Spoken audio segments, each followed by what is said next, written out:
Hello, everyone. Welcome to the Black Assets channel. I am your host, Shalonda, and I wanted to formally introduce you to my channel.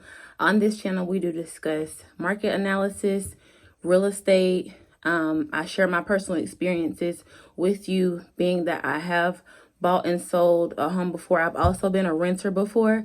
It was years ago, but I've done all three. So I just wanted to share my experiences with someone, and my intention is to educate my community and help others become homeowners along the line or down the line. So if you like this type of content, if you like to hear about real estate, market analysis, all that type of thing, please comment, like, subscribe. Make sure you share this video. Let me know if you like it. I'm kind of nervous. Sidebar, I don't really know what I'm looking at. Like, I don't know if I'm looking at myself or if I'm looking at this or if I'm looking at this camera. But stay focused, beloved. We're gonna get through, right? I'm gonna still get the information to you, and we're gonna go from there.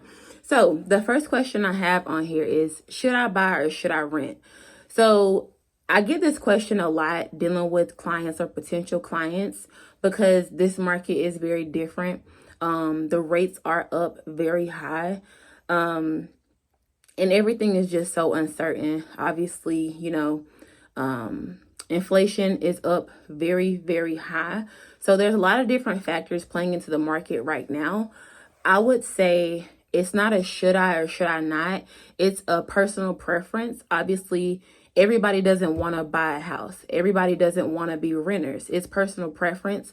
But I think the top three things that people miss that they don't really take into account for is, number one, is your job reliable enough for you to stay there and pay these people back their money, right? Obviously, a lender approves you for $100,000. They want their money back plus interest. Yeah, plus interest.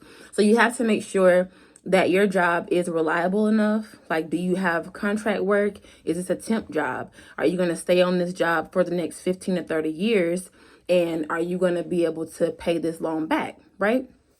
The second thing that you want to take into account is affordability. I'll get into affordability a little bit later for my second question, but affordability is huge. You definitely want to factor that in when you are looking at homes, just because if you can't afford it, don't go playing over there, because it's not it's not for you, beloved, respectfully.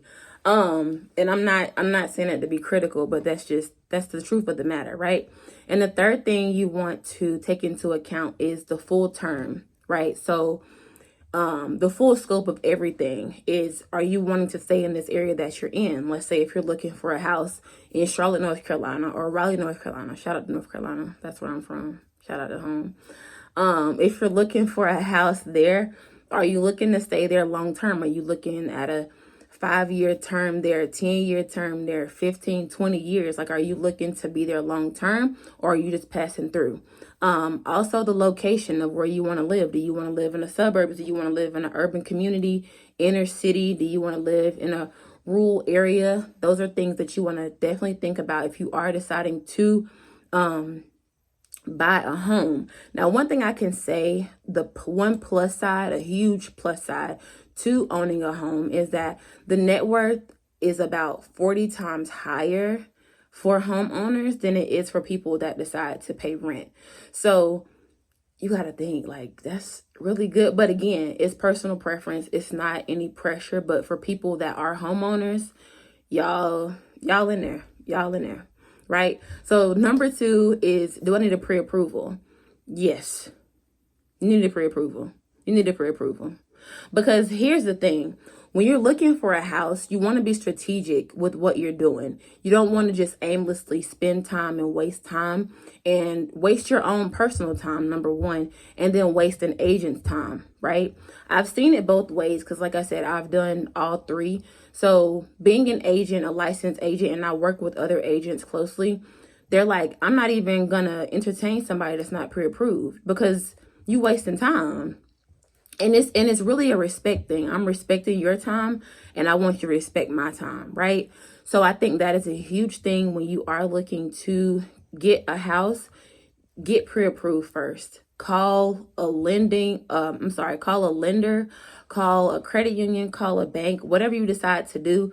But that pre-approval, yeah, you're going to need that, because that is going to show you what you can afford.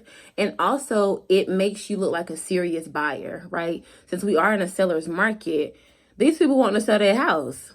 And if you come in on the table like, hey, I'm already pre-approved. Oh, they ready to go. They ready to go. So it's no really lapse time. So that way, with that pre-approval letter, it gives you skin in the game. You know, it makes people look at you, okay, they're serious about what they're doing. Now, like I said, there's nothing wrong with window shopping on Zillow. I do it all the time. I'm looking at houses that I know I can't afford, baby. I'm up in 2 millions, 3 millions, $600,000 houses. I'm all over, because I'm like, okay, maybe one day, who knows? Anyway, that's my business. And then also another thing is, what is equity? This is my third question. What is equity? So equity is when you actually are a homeowner. Let's say, for example, you just bought a house, right? And so for your equity, it says here, and I'm going to give you the textbook definition of what equity is. It says your equity grows as you pay down your home loan and as home prices increase, right? So the more you pay down your loan, and with this market, the houses, the price, the ticket on these houses is ridiculous. I really don't know how nobody can afford a house right now, but that's neither here nor there.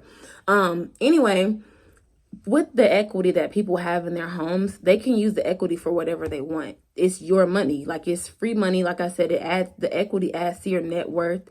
It adds to your long-term financial goals. A lot of people, they use it for their investment. They use it for a retirement product. They use it for a vacation. If you want to go on a trip, they use it for housing updates. If you need to get a new roof put on your house, or for whatever reason, you could use that money, because that's your money, right? That's from your investment. Those are your assets. That's your net worth. Like right now, this market, if you own a house right now, oh, you sitting on something. You did that. You did that. But I am definitely, if you're able to look at buying a house, if that's what your dream is, if that's what your goal is, make sure you talk to a licensed agent.